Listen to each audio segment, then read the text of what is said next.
across the street there was where Carl Spero had the, oh God, I want to say it's like the 5-star used autos or something. He rented this used car lot. It had about 3 or 4 old junk cars sitting out in front and a shack that he had a ramp built so he could get his wheelchair in down there. This is during the time that all 3 of his brothers had been killed. Mike was killed at the Virginian by mob guys, ran in and shot him. Joe was wounded that night, but he didn't get killed. Well, in the interim, in the next couple of years, Joe came up with a plot to plant a bomb on Tuffy DeLuna, and that went screwy on him, and they got caught. And we recovered the bomb and arrested him, and he had a charge pending. And but Joe was still in the process of trying to build a bomb, and he had dynamite stored, and the mob knew about it. And so he went to his storage facility where the dynamite was stored, and something went off, and a sympathetic explosion went off inside the storage facility and blew up half the goddamn storage facility and killed him and blew his car to pieces. So now we got Carl Spero as the last guy standing. This is 1984. This all started in 1977. 1984, Carl Spero, he's selling drugs, Dilaudid and different kinds of pharmaceutical drugs he gets from a doc up in a suburban area called Clay Como, Dr. Masasi. And he gets a script and he sends people out and gets these it's like Oxycontin back in the day. It was called Dilaudid. So and boosters are bringing him stolen property, and then he can turn around and sell it to somebody else and trading it for Dilaudid.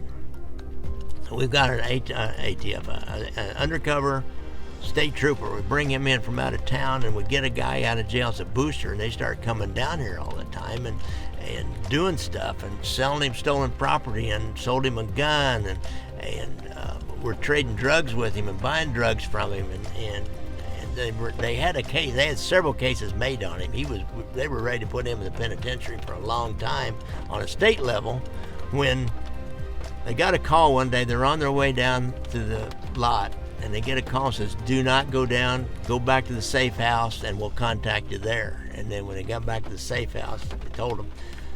Carl Spero came in that morning. They say he picked up the phone to call his dead brother Joe's wife about something, or she had called him about something, and all of a sudden the line goes dead, and somebody's sitting up the street. Later they were reported that a dark car was sitting up the street that pulled off right after the explosion went off, and somebody triggers a remote control detonated device, and so they knew he was in there by himself, and blew that wheelchair clear up out through the roof and dumped him out in the lot. A friend of mine's bomb squad guy, he said he was out in the lot looking at the crime scene. He looked down and see like a rolled up cigar. So he picks it up and he unrolls it. It's like a tattoo on it. It was a piece of his skin laying out there. And that was the last of the Spero War. And the last one was dead.